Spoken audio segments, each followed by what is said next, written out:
Hey everyone, and welcome to this explainer. I am absolutely thrilled you're here today, because honestly, what we're going to unpack is a total game changer. You see, the 2026 AI video landscape is incredibly powerful, but it's also kind of completely fragmented. There are dozens of tools out there, conflicting workflows, and just a whole lot of noise. So today, we're cutting through all of that. Consider this explainer your ultimate structured playbook. We're going to take you step by step through the exact pipeline used to create viral, character-consistent AI short films that are specifically optimized for today's algorithms. Okay, let's dive right into this. 70 billion. That is the staggering number of daily views YouTube Shorts is currently pulling in. The scale is almost hard to wrap your head around, right? This isn't just a fleeting trend, it's the dominant way people are consuming media right now. And the beautiful thing is, with AI video generators, you no longer need a massive studio, an expensive camera, or a huge budget to capture a slice of those 70 billion views. But, and this is a massive but, you can't just throw raw AI generations at the wall and hope they stick. You need a rock-solid system. So here's our roadmap for today. We'll start with the 2026 AI video landscape, then move into pre-production, covering style and story. After that, mastering consistent AI characters, choosing your video generator, perfecting your AI audio, and finally, cracking the Shorts SEO code. All right, let's kick things off with Section 1, the 2026 AI video landscape and its strict algorithmic rules. Now, what's really interesting about this slide is that before we even think about generating a single pixel, we absolutely have to understand our environment. Because if you don't play by the algorithm's rules, your masterpiece will simply vanish into the void. The system actively suppresses content that fails these basic technical checks. You have got to output in a 9:16 vertical format at a minimum of 1080p resolution. If you drop down to 720p, or if you've got a visible watermark from a free AI tool, the algorithm will instantly penalize your reach. On top of that, it's all about the watch-through rate. You've got to hook the viewer in the first 3 seconds with dynamic movement or some kind of striking visual transformation. There's literally zero time for a slow intro anymore. Moving right along to Section 2, pre-production, focusing on style and story. To really wrap our heads around this pipeline, let's build a little mini narrative together. Think of a thrilling 2D animated heist sequence. Now, we start by grounding our visuals with a mood board. For our heist, we want this rich, earthy, colorful Indian village aesthetic. Notice these specific hex codes here, like the sandpoint, the orange ochre, the red rust. By defining these exact colors and feeding them into an image generator like GPT Image 2, along with some reference photos, we generate a master mood board. This board becomes the absolute style anchor for every single prompt that follows. It ensures our entire heist feels like it actually belongs in the same cinematic universe. So, with the style locked in, we need a story, and this brilliantly illustrates the Disney-style 3-part prompting framework that you can use with AI text models like Claude. Instead of just asking for some vague story, you prompt the AI to break it down into 3 specific beats: the setup, the action beat, and the ending. For our heist, our character studies a blueprint, then the alarm triggers a panic, and finally, they make a thrilling rooftop escape. This gives us perfectly segmented scenes that are entirely ready to be animated. Now, when you actually sit down to generate these scenes, you have to use this specific 4-part formula. AI models, well, they basically just guess when you give them vague adjectives like beautiful or amazing. You definitely want to avoid that. You need to be incredibly precise.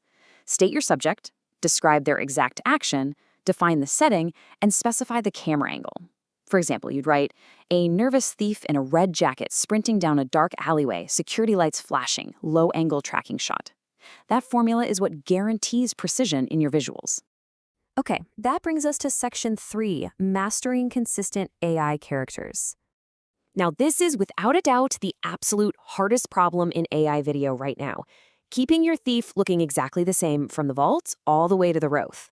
To solve this, we really need to understand a vital conceptual distinction. First, there's within-clip stability, which means keeping a face from melting or warping while it moves around in a single shot. But then there's cross-clip identity. That's keeping that exact same face recognizable across completely different shots, different angles, and even different outfits. Standard image models often just completely break down once motion is introduced or the camera angle changes. But don't worry, the industry has developed some incredible secret sauce workflows to solve this. First up, you upload your mood board and a selfie, and you generate a 3-panel character sheet showing the front, back, and a close-up of your character. This essentially stops the AI from blindly guessing what the back of your character's head looks like. Second rule of thumb, never put more than 3 characters in a scene, or their identities will literally start to bleed into each other. For the actual generation, platforms like Mage with their Cherry Pro model allow you to lock a character's identity across the entire pipeline. Or if you want ultimate dialed-in control, you can train a custom character LoRa, which is basically a mini fine-tuned model of your specific character, on an open-source model like WAN 2.2. Let's transition over to Section 4, choosing your video generator to actually render those shots. Let's move to this next slide and see how this all builds together. We have our story, our style, and our consistent character. Now, if we compare the top platforms, we start to see some really clear specialties. Veo 3.1 is amazing for cinematic shots with native audio included. Kling 3.0 is your absolute go-to for realistic humans and lip syncing. Wanda 2.6 offers incredible frame-by-frame control, and Minimax is pretty much unbeatable for fast iterations and realistic physics.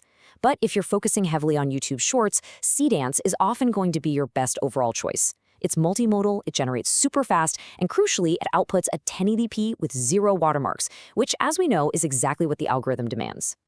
Now, if you are doing a 2D animation like our heist example, pay close attention here because these production hacks will completely transform your output. First off, do not generate at 60 frames per second. It will just look like a hyper-smooth, artificial AI mess. Instead, force the generator down to 12 frames per second. That gives you that gorgeous, traditional, slightly choppy, hand-drawn feel. Also, use exact timestamps in your prompts to strictly dictate exactly when the camera cuts. And finally, save your credits. Always generate your test clips at 720p and only upscale them to 1080p when the motion is perfectly dialed in. Next up is Section 5, perfecting your AI audio. Look, great visual generation completely dies if it sounds like a robotic textbook. Sound design is what actually sells the emotion. And just look at the granular control we have access to now. For our Indian village heist, we can generate fluent Hindi and specify not just the demographic, like male, middle-aged, but the exact vocal texture, warm, grainy, resonant. This ensures the voice perfectly matches the tension and atmosphere of our visuals, making the whole scene feel completely authentic and grounded. Finally, we arrive at Section 6, cracking the Shorts SEO code. So, the crucial point is, all of this hard production work is completely meaningless if the algorithm just hides it. We've got to exploit search optimization. But the good news is you don't need to guess what metadata works. You can simply clone success. Here's the industry secret. Open an incognito window so your personal viewing history doesn't skew the results, and search for your video's exact topic. Now ignore the shorts for a second. Find the top-performing long-form video published within the last year. That video is ranking because its SEO is absolutely perfect. Copy its exact title, its description, and extract its tags, adjusting them only slightly to fit your specific short. This trick completely bypasses any initial algorithmic guesswork. Now, you might be wondering, why exactly do we do this? Well, it's all about the audience retention loop. Normally, YouTube pushes a short to the feed, and if the random audience swipes away, boom, the short dies. But if you have perfect SEO, your short will also show up when people actively search for that topic. Searchers are a highly targeted audience. They are way more likely to watch the whole thing. This targeted traffic artificially boosts your watch-through rate, which in turn forces the algorithm to repeatedly re-inject your video back into the general Shorts feed. So your video doesn't just die after its first spike, it keeps living. From understanding the strict algorithm baselines to locking down your visual style, maintaining character consistency, selecting the perfect generator, dialing in the audio, and finally, hacking that SEO retention loop, the complete pipeline is laid out right in front of you. It's really incredible. The tools are more powerful and accessible today than they have ever been before. So the only question left for you is, what will your very first AI prompt be? Get out there and start creating.